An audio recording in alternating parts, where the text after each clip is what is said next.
um laudo falso que arruinou minha carreira e quase minha vida. Vou tentar resumir. O ano é 2015.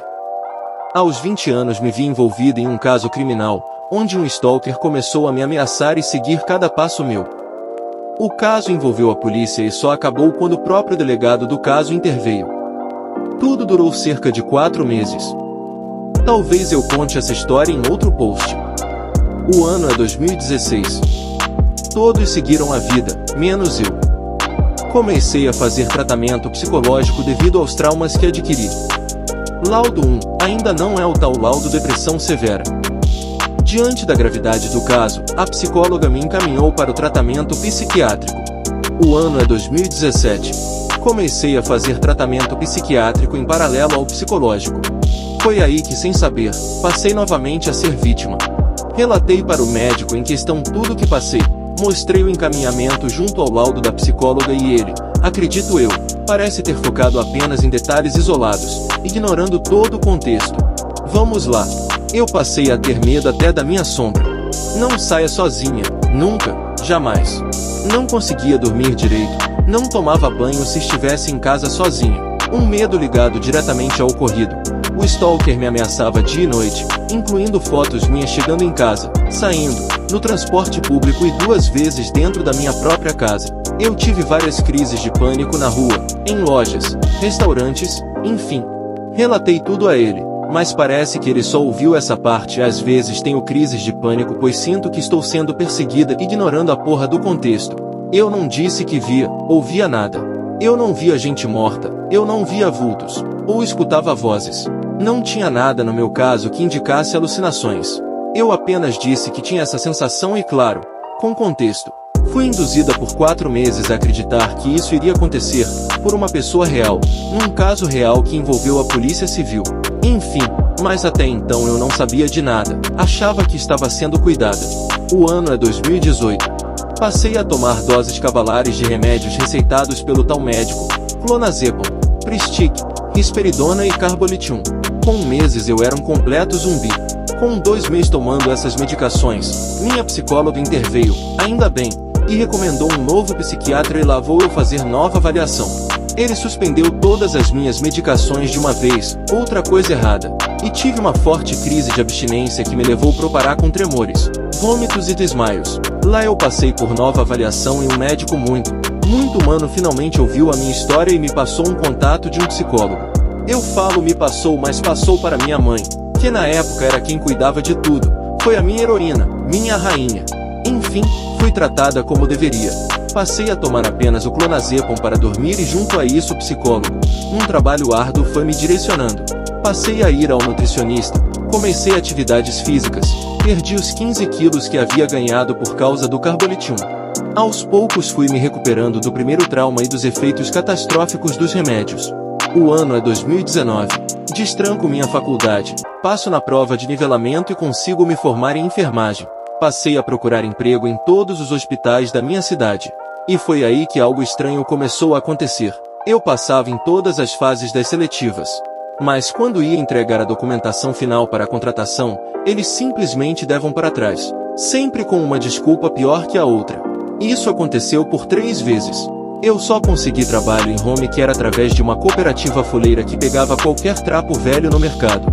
Mas dei sorte. Fiquei na casa de uma senhora com K-terminal, que tinha uma família incrível, que são meus amigos até hoje. Cuidei dela até seu último suspiro e também cheguei ao fim dessa profissão.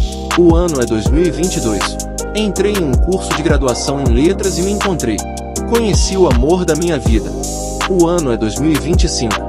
Semana passada estava conversando com alguns colegas meus do trabalho e comentei que sou formada na área de enfermagem, já tinha trabalhado, mas que desisti. Muitos surpresos começaram a fazer inúmeras perguntas, esquivei da maioria, mas uma tive que responder, pois era unânime. Por que você não trabalha em um hospital? Atualmente tenho um subemprego e entendo a curiosidade. Respondi sem dar muitos detalhes.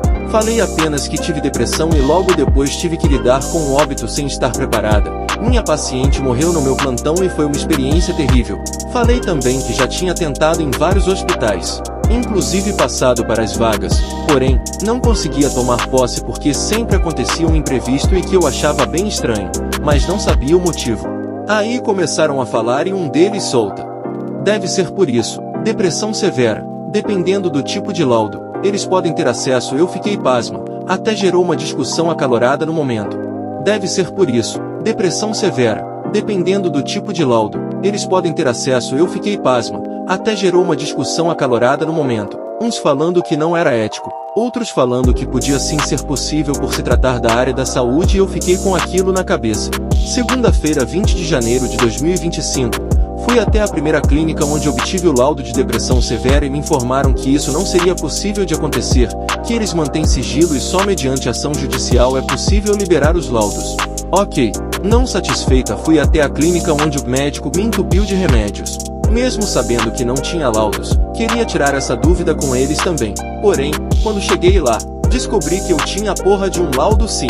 Ai, meus caros, o caldo azedou. Descobri que tenho laudo de esquizofrenia paranoide. É mole? Imaginem a minha cara, junto com meu esposo, depois de anos, lendo aquela merda com o meu nome, com detalhes do que eu disse sendo completamente distorcidos por um médico sacana. E o pior de tudo, sem comunicar ao paciente ou responsáveis, pois nunca me falaram nada. Na hora liguei para minha mãe e perguntei se ela sabia de algum laudo nesse sentido, pois era ela que cuidava de mim e me acompanhava em todo canto. Ela me garantiu que o tal médico nunca falou sobre nenhum laudo para ela. Os funcionários da clínica chamaram o responsável superior e tentaram reverter a situação. Hoje imagino que eles até cogitaram que eu estaria em surto. Meu marido tomou a frente, explicou todo o ocorrido e me garantiram mais uma vez que aquilo nunca sairia dali, a não ser pela justiça. Disseram também que não era um laudo oficial, mas um laudo particular para o controle do médico, que atendia muitos pacientes. Isso só me revoltou mais ainda. Chorei horrores, pedi para falar com o médico, que não estava, segundo eles. Falei que ia processar. Enfim, voltei para casa quase em surto mesmo, de ódio. Ainda não tenho certeza se é possível que esses hospitais tivessem acesso a esse laudo forjado, mentiroso. De qualquer forma, vou até o fim para descobrir. Passado esse baque, aqui estou eu, bem mais calma, contando a vocês minha descoberta. Foi um choque para todo mundo na família, mas depois rendeu muita risada e piadinhas de eu sempre soube e ganhei um apelido do meu irmão enfermeira do CAPS. Eu estou levando numa boa, pois minha família sabe como que sofri de toda a merda que tive que enfrentar para sair do fundo do poço e dar a volta por cima. Eles lutaram essa batalha comigo. Mas se eu pudesse esganar esse médico, eu faria.